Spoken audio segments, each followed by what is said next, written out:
The Nintendo Switch 2 is finally here, but should you actually buy it right now?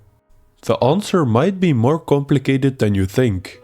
We all remember the first Switch launch with Joy-Con drift, software bugs and barely any must-play games. I guess the question is, will history repeat itself?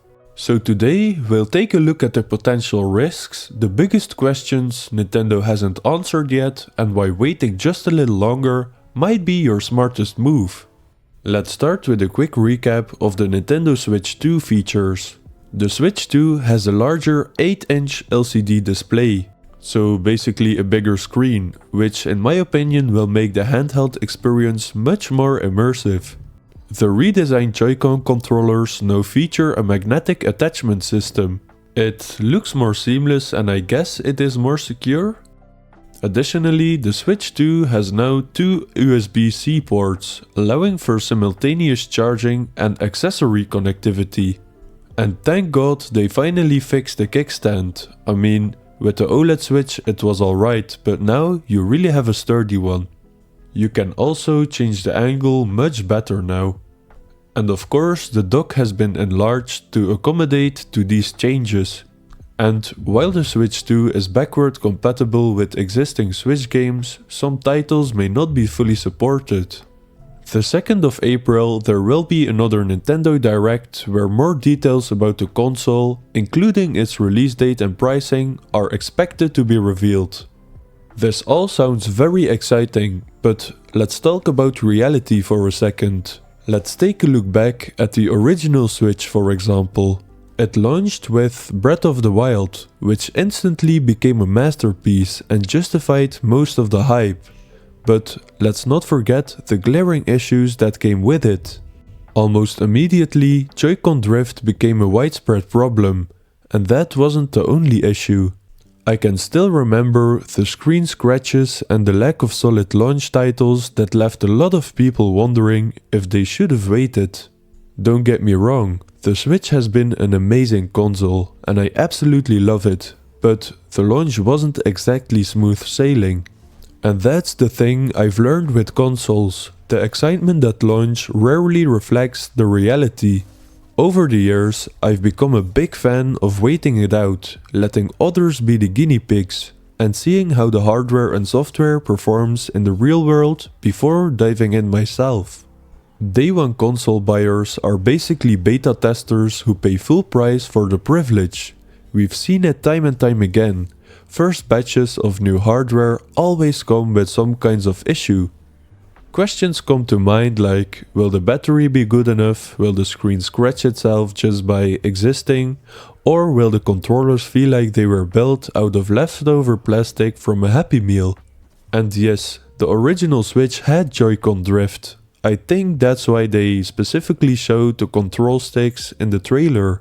It also had things like dock scratching problems and even bending issues for some people. As much as I love the new tech, I'd rather not roll the dice on whether my expensive new system will spontaneously combust or fall apart in my hands.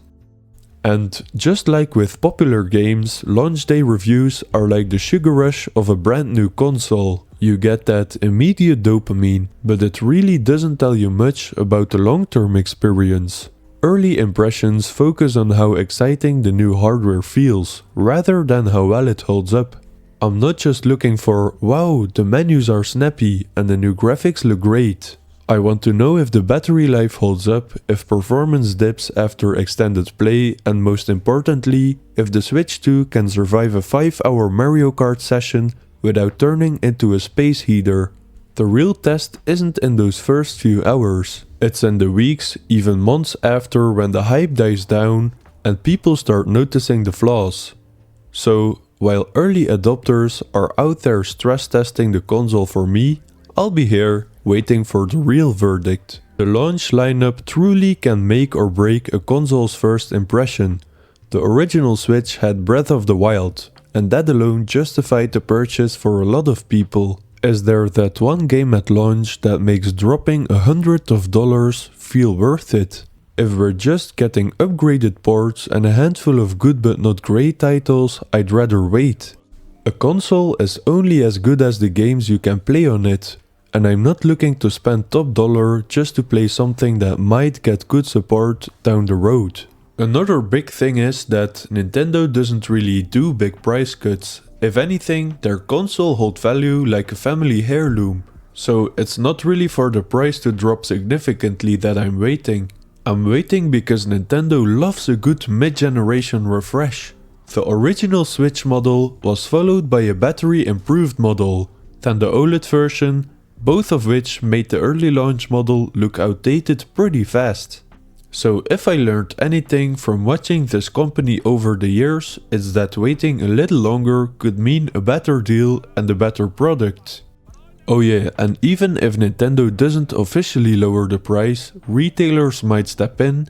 Maybe it's a Black Friday deal, maybe it's a bundle with a free game, or maybe it's one of those sneaky Amazon discounts.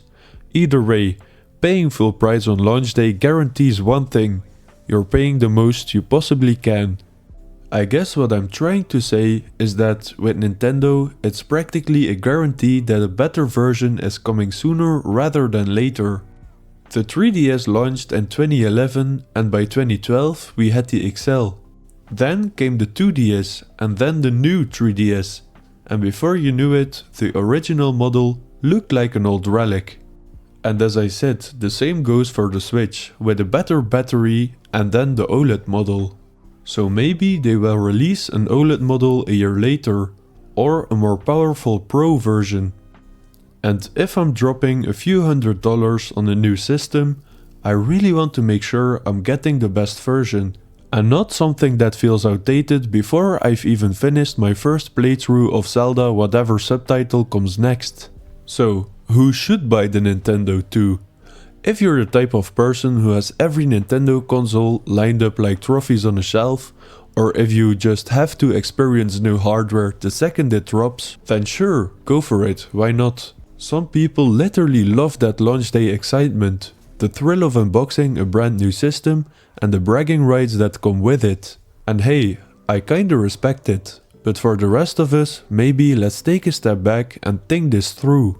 There's a good chance that the first wave of the Switch 2 console will have issues, whether it's hardware defects, software bugs, or something that just doesn't feel quite right. I mean, Nintendo's history proves it. Joy-Con drift, flimsy kickstands, and a battery life that somehow made handheld gaming feel more stressful than fun.